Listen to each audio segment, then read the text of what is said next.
I spent most of my life trying to understand why the house I grew up in never felt like home. There were walls, doors, lights, and furniture, everything a home should have, but there was no warmth, no softness, no sense of belonging. I used to wonder if I had done something wrong, something unforgivable, something that made me undeserving of the affection everyone else seemed to receive so effortlessly. My father treated me like a shadow. My siblings treated me like a burden, and I treated myself like someone who needed to earn the right to exist. It wasn't always obvious, not in the beginning. When you're a child, you don't understand the silent things. You don't understand the looks exchanged above your head, or the whispers behind closed doors, or the way your father's voice softens for everyone except you. You don't understand why your siblings can break a vase or spill a drink and be forgiven instantly, but if you forget to close a cabinet door, suddenly you're careless, irresponsible, a problem. I learned to move quietly, to speak softly, to avoid drawing attention to myself. I learned the patterns of the house the way someone learns the habits of an unpredictable animal. Carefully, cautiously, always alert. I memorized the sound of my father's footsteps, the rhythm of my siblings' laughter, the tone my mother used when she wanted to protect me without making it obvious. Because she did protect me, subtly, discreetly, and in ways that made sense only much later. She would cut my food before serving it, even when my siblings complained I was too old for that. She would let me help in the garden, where it was just the two of us, where I could talk without fear of being mocked. She would put her hand on my back during dinner, a small gesture no one else noticed, grounding me whenever I felt like I was drifting away. Looking back, I realized those were the only moments I didn't feel invisible. But she never said anything. Not once. Not a hint. Not a suggestion that everything I felt was real. My mother was gentle, but she was also quiet. Her heart spoke louder than her words, and sometimes I wonder if that was the only way she could keep me safe. When she died 2 years ago, everything collapsed. The fragile thread linking me to that house snapped.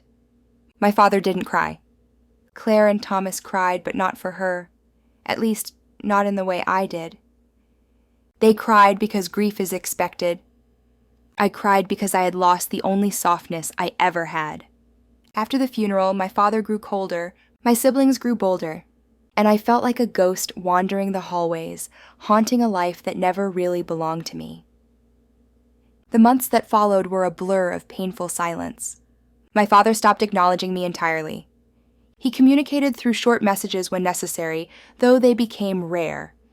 My siblings didn't speak to me at all, and sometime during that period, I started packing my life into a small suitcase and planning my escape.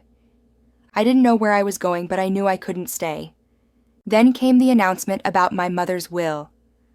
My father sent a message, 3 lines, no warmth, no condolences. The will is being read next Wednesday. Your presence isn't necessary. No greeting, no signature. Just like always. I deleted the message the moment I read it, but something in my chest twisted. Something warned me that this wasn't over, that there was more beneath the silence. 2 days later, I received a call from a law office.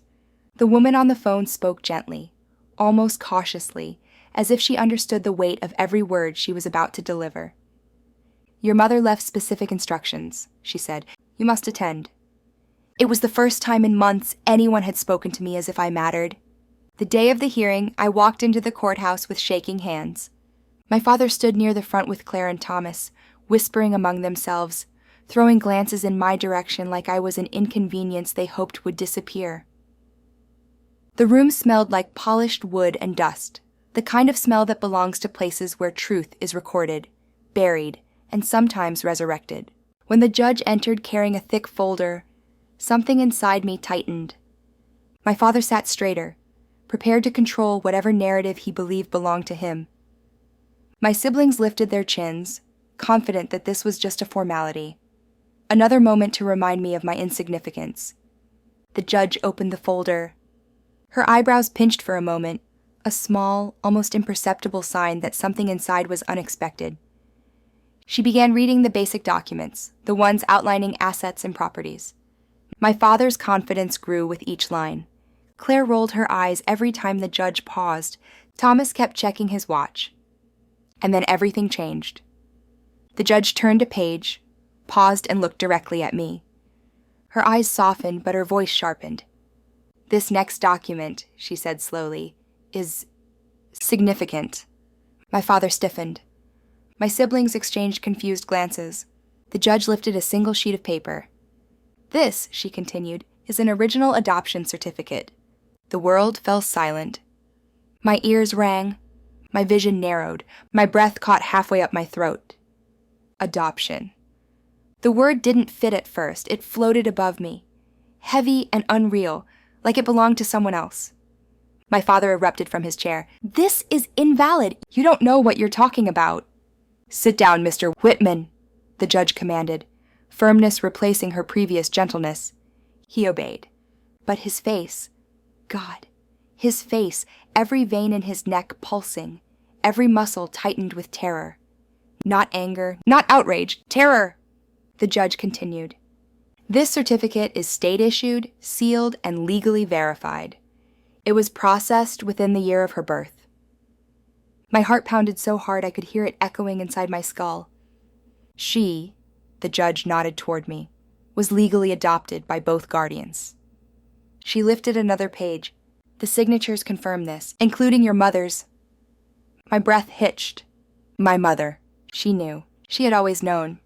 The judge wasn't done. Additional documents show that a petition was filed by Mr. Whitman to keep the adoption confidential. Records were sealed by his request. The mother, she paused, attempted to reverse the concealment twice. Claire gasped. Thomas blinked in disbelief, but I cracked. The judge read from a handwritten letter, my mother's handwriting, gentle and looping. The same handwriting from the notes she used to tuck into my lunchbox. "I'm concerned about the emotional environment in the home. My daughter feels unwelcomed, unseen, and unsafe. If I cannot reveal the truth while I'm alive, let it be known after my passing. She deserves her identity, her name, and her rightful place." "Daughter," she chose that word. A sob escaped me before I could suppress it. I covered my mouth, but the sound slipped through. The judge gave me a moment before continuing. My father shook his head, sweating. "She wasn't supposed to know. It would have ruined everything." "Everything," the judge repeated. "Or your image?" He said nothing. The judge made her final declaration. I had full legal entitlement, equal. In some areas, greater, because my mother had explicitly protected me. The shock in the courtroom was electric. My siblings looked like their world had tilted. My father looked like it had ended. When we were dismissed, everyone left quickly, scattering like insects when a light turns on. I stayed seated for a moment, letting the truth seep into my bones. I wasn't unwanted. I wasn't a mistake. I wasn't the outsider they molded me to be. I was chosen, deliberately, lovingly, by the only parent who ever showed me kindness. When I stepped outside, the sunlight felt strange, warm in a way I hadn't felt in years. The breeze brushed my face like my mother's hands once did. It was almost as if she had waited for this moment, waited for me to know the truth, waited for me to finally breathe freely. The lawyer approached me. He spoke softly, like someone handling something fragile. "Your mother loved you," he said. "She regretted the secrecy. She fought to change it." I nodded, tears streaming. "Why didn't she tell me?" He sighed. She was afraid of him, but she trusted that someday the truth would reach you. The courthouse doors closed behind me. With each step, I felt lighter, taller, more alive than I had ever felt inside that house. All my life they tried to convince me I didn't belong, but they were wrong. I belonged the moment she chose me. I belonged the moment she signed her name. I belonged the moment she wrote those words in her letter. I belonged the moment the judge spoke the truth aloud. And now, with the original document revealed, with the lies shattered, with my identity restored, I was finally free. Not free from them. Free from the illusion they built around me. I was not their guest. I was not their shadow. I was not their shame. I was their daughter. And more importantly, I was hers. And for the first time in my entire life, that was enough.